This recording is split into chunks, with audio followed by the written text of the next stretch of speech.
Hello and welcome. Today we're going to be looking at some of the unit tests in the Precalculus course.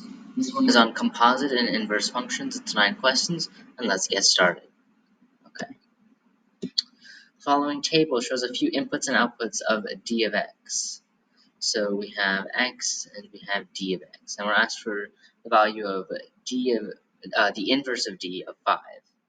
So how are we going to do this? I'm going to move my picture up a little bit to the top, so that we can see this.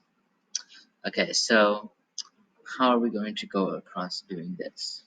Well, what is an inverse? What do we know about the inverse?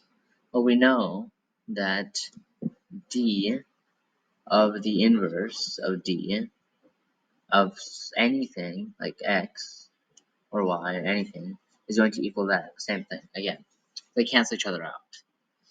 Okay, so if we're looking at the inverse of 5, then we essentially are just saying that with 5 here, we want to figure out what this number of d of something equals 5. That's all it is. So d of what is 5? Well, d of 17 right here, that is 5. So the answer to the inverse of d and 5 is 17. Let's move on to our next question. Alright, so function f graphed below is not an invertible function. To which intervals could we restrict the domain of f to make an invertible function? Now the reason it's not an invertible function is because it doesn't follow the horizontal line test, right? That's this line test, right? It doesn't follow that horizontal line test because I hit on more than one point for those lines. Okay, so we want to make sure we only hit once on that. Well, we have our options -8 to -4, from here to here, right? That would work. From 0 to 8, 0 to 8, that also works.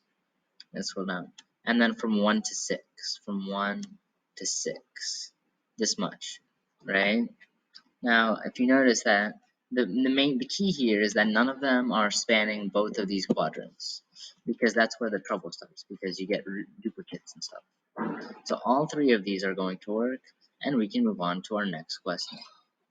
Okay. Dennis has modeled the following relationships about a party he is planning.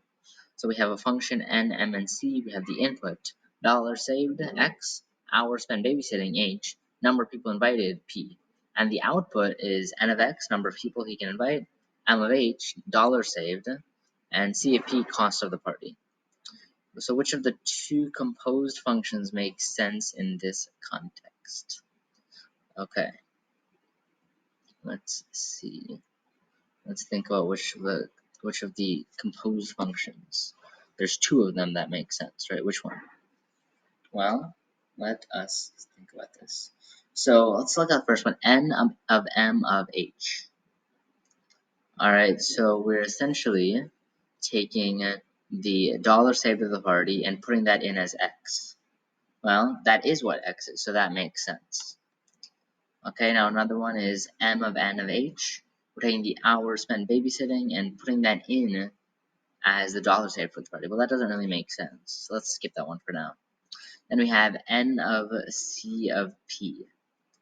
Well, we put in p, number of people invited to the party, in for the for c, that gives us cost of the party, and then we're putting that in for dollar saved, and that is number of people Dennis can invite to the party. Well, that kind of goes in circles, you know. But let's skip that one also. And then our last one, c of n of x. Well, we're doing n of x, which gives the number of people he can invite, and that's as p, which is what p is, number of people invited. So that also makes sense. So these 2 are the composite functions. We just matched up this to that to this, and that's how we got those composite functions. Let's keep going. Okay.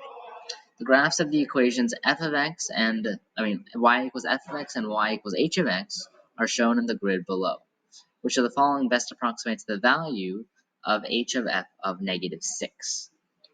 Okay, so h of f negative 6, well, f of -6, right, f of -6 is going to be -2. So we then just have h of -2. H of -2 is around 1. So then we just have 1, and we can keep going. Okay, next one, f of x equals 3 times 2 to the x, and h of x equals 2x minus 7. Told to evaluate h of f of 2. Now f of 2 is going to be 3 times 2 to the 2, 3 times 4 is 12. That's just going to be h of 12, which is 24 minus 7, or 17. And we can keep going. F is a finite function whose domain is the letters a to e. The following table lists the output for each input in f's domain. Build a mapping diagram for f by dragging the endpoints of the segments in the graph below so they pair each domain element with its correct range element. So a goes to 2, b goes to 1, c goes to 0, d goes to 1, 1, and then e goes to 2, and that's all of them. So f is not invertible, you see, because for you have, like, say, f of a and f of e both give 2. Now, if you have the inverse of f on 2, do you put a or e? You don't really know, right? It's not a 1-to-1, so you don't know. Since it's not 1-to-1, you can't invert it. So that is our answer. It's non-invertible, and we can keep going. Alright, so we have functions f and h are invertible functions. F of x equals x cubed over 27, and h of x equals 27 times the cubed root of x. And we're trying to answer 2 questions about these functions. So write a simplified expression of h of f of x. Well, f of x, x cubed over 27, and then we put that in for h of x, and we get the cube root of that, which is x over 3. X over 3 times 27 is 9x. 9x.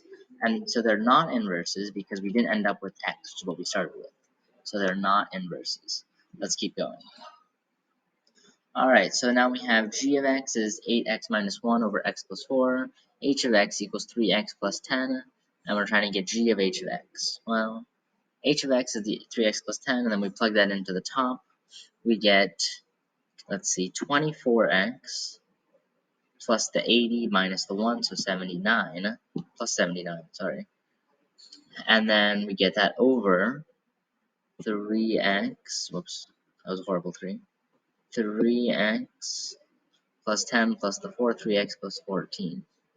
And our answer is 24x plus 79, oops, let's just put it, 24x plus 79 is 3x plus 14. Okay, and that's our answer. Let's keep going. Last question. F of x equals the square root of x minus 1, and h of x equals x squared plus 5. What is the value of f of h of 2? Well, h of 2 is going to be 4 plus 5, which is 9. F of 9 is going to be the square root of that, which is 3 minus 1, or 2. So this is going to be 2 right here. Now, if we do h of f of 16, that's going to be the square root of that, which is going to be 4 minus 1 is 3. H of 3 is going to be 9 plus 5, or 14. So based on this, it doesn't seem, well, let's see. Does it seem like they're inverses? Well, no, since we didn't always get back what we started with. Sometimes we did, sometimes we didn't, but the times we did just might be a coincidence, because here we didn't get back what we started with. So they're not inverses.